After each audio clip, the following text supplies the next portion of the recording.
Hello students, welcome back to my YouTube channel Study with Botanist. Most important and repeated MCQs of immunity. Students हमने already इसके दो parts बनाए हैं।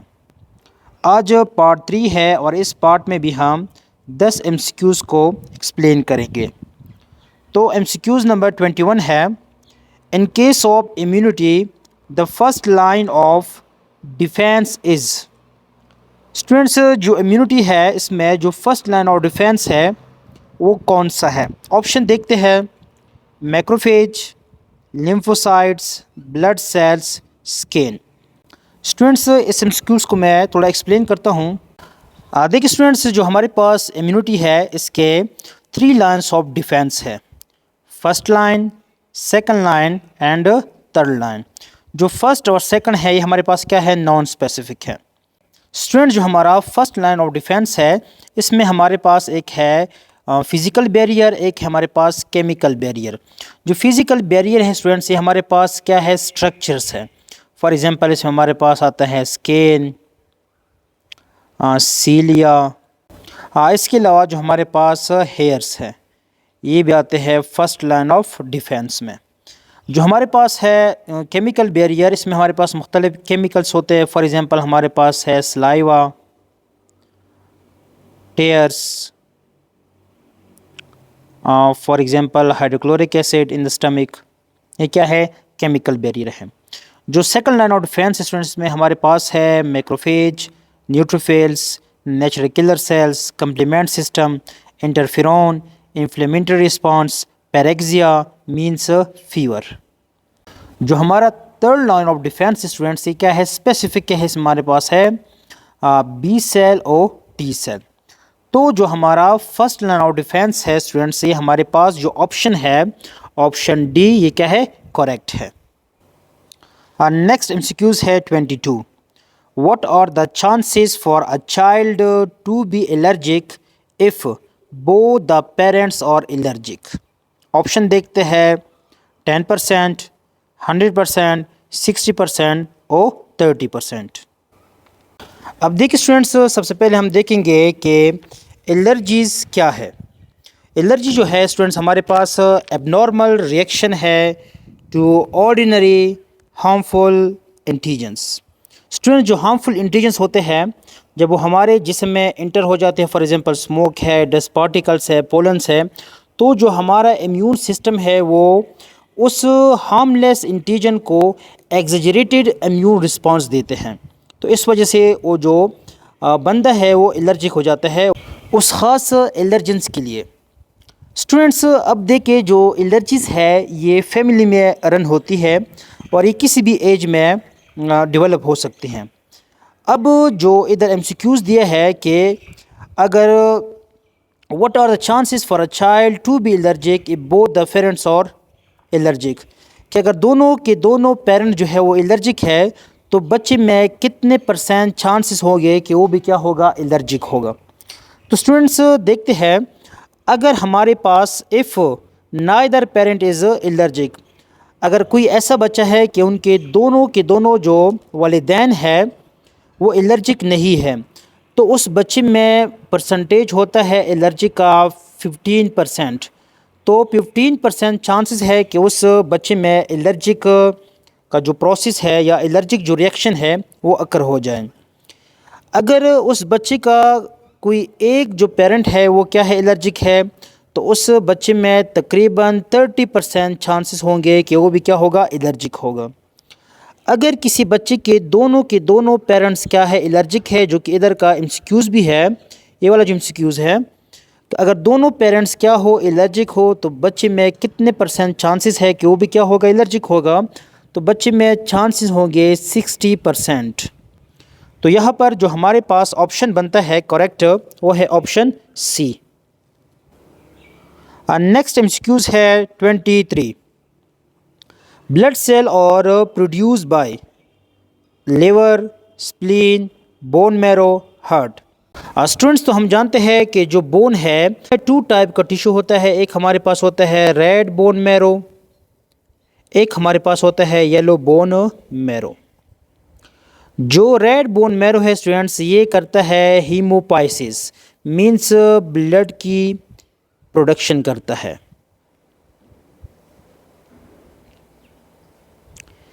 इसमें हमारे पास होता है stem cell, haematopoietic stem cell.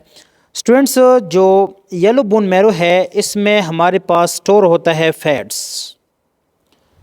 लेकिन जब भी इमरजेंसी सिचुएशन आ जाए कि अगर किसी बंदे का बहुत सीरियस एक्सीडेंट हुआ हो, बहुत ज़्यादा ब्लड लॉस हुआ हो, तो ये इमरजेंसी में येलो बोन मैरो जो है वो रेड बोन मैरो में भी कन्वर्ट हो सकता है और ब्लड की प्रोडक्शन कर सकता है।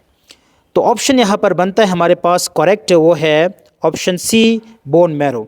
क्योंकि जो लिवर है ये हमारे पास क्या है, डिटॉक्सिफाइंग ऑर्गन है। जो स्प्लीन है इसे कहते हैं ग्रेवयार्ड ऑफ द बॉडी। जो हार्ट है हमारे पास क्या है, पंपिंग ऑर्गन है। इसका काम क्या है कि मुकम्मल जिस्म को ब्लड सप्लाई करे ताकि ये पंप कर सके और ब्लड जो है वो आर्टरीज में ईजिली सर्कुलेट हो सके। नेक्स्ट हमारे पास एमसीक्यूज़ है 24। Lupus is a dash disease, enzyme deficiency disease, hormonal disease, degenerative disease, autoimmune disease. तो हम जानते हैं स्टूडेंट जो लूपस है वो हमारे पास क्या है, ऑटो इम्यून डिजीज़ है।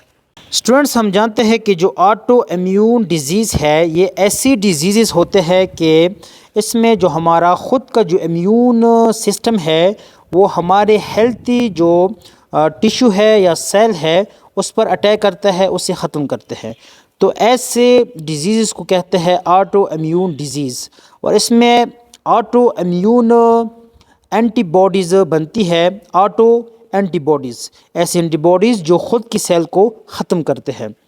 तो यहाँ पर जो करेक्ट ऑप्शन है वो क्या है, ऑटो इम्यून डिजीज़ है। नेक्स्ट एमसीक्यूज़ है 25। Compound found in an organism for inhibiting growth of another organisms.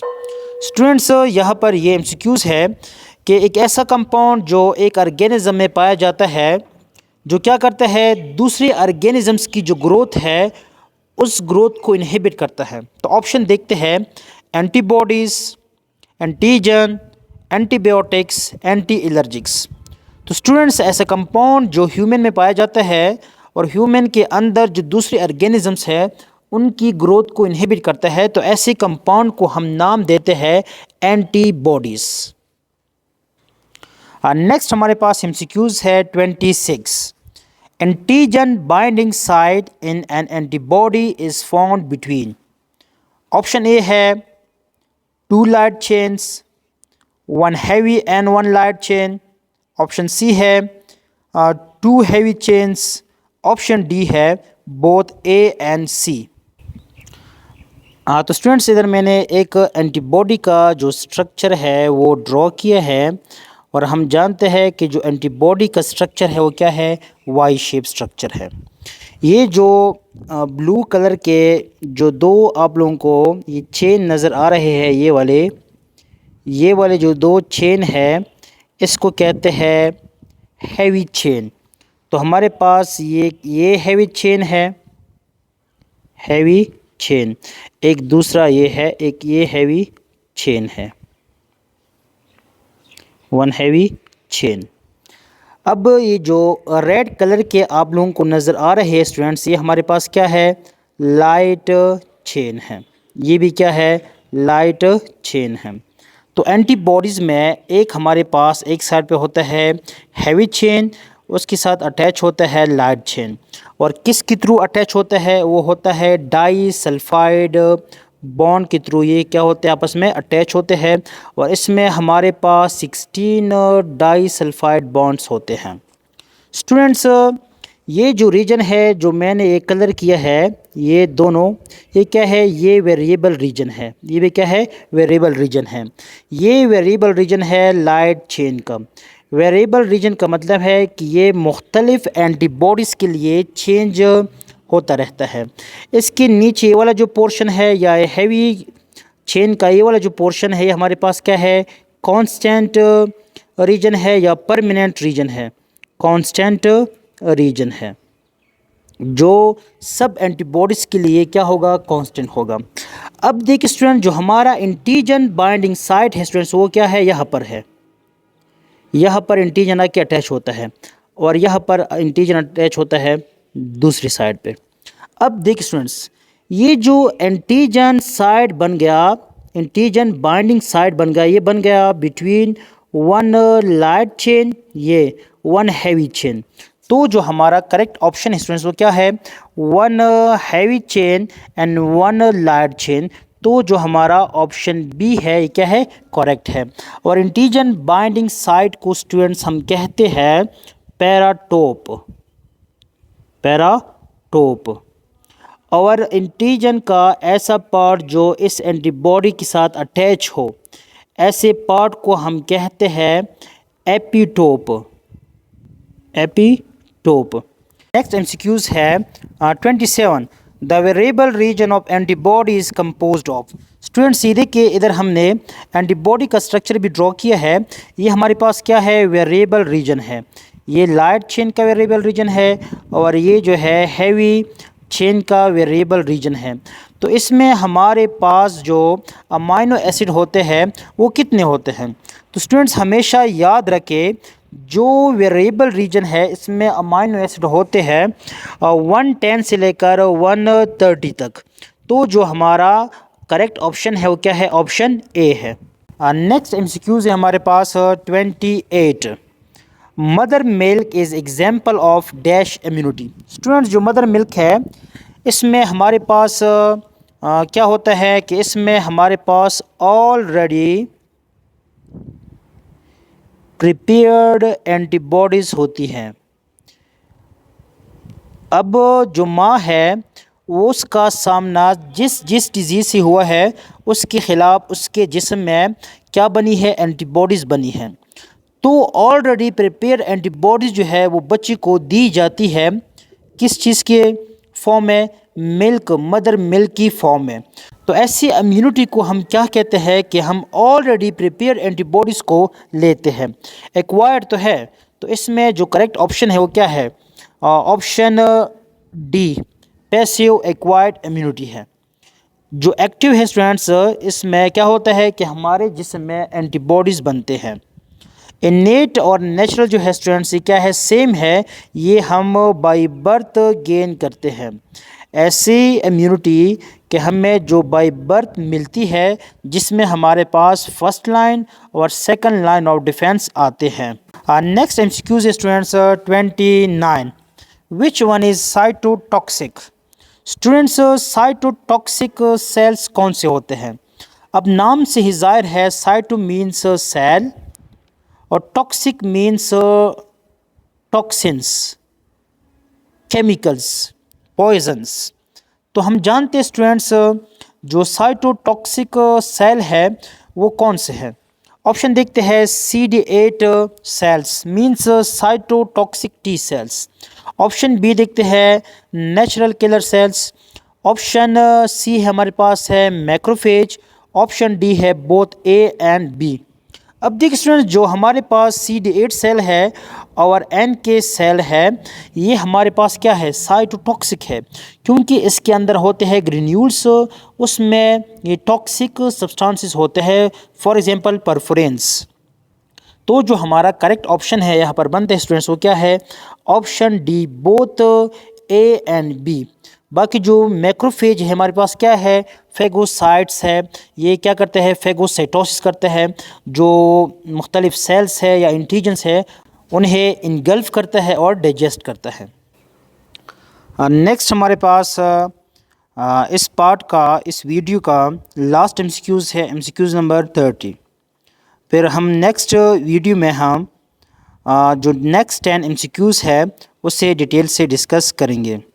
तो last MCQs students, perforin contains. Students जो हमारे पास NK सेल्स है, नेचुरल किलर सेल्स, इसके साइटोप्लाज्म में ग्रेन्यूल्स होते हैं, साइटोप्लाज्म। इसमें हमारे पास होते हैं स्मॉल ग्रेन्यूल्स उस स्मॉल ग्रेन्यूल्स में स्टूडेंट्स होते हैं स्पेशल प्रोटीन्स। क्या होते हैं? Special proteins. उस प्रोटीन में हमारे पास होते हैं परफोरिन। और परफोरिन क्या है? एक हमारे पास टॉक्सिक है जो सेल मेम्ब्रेन के ऊपर क्या बनाते हैं? पोर्स बनाते हैं। तो जो हमारा करेक्ट ऑप्शन यहाँ पर बनता है स्टूडेंट्स, वो क्या है? ऑप्शन ए हमारे पास है लैपेज, एमेलेस, प्रोटीएस, और हमारे पास ऑप्शन डी है पेप्सिन। तो करेक्ट ऑप्शन है स्टूडेंट्स वो क्या है? Option C, protease. तो होप स्टूडेंट्स आप लोगों को इन 10 एमसीक्यूज़ की समझ आ गई होगी। इंशाल्लाह नेक्स्ट वीडियो में हम नेक्स्ट जो 10 एमसीक्यू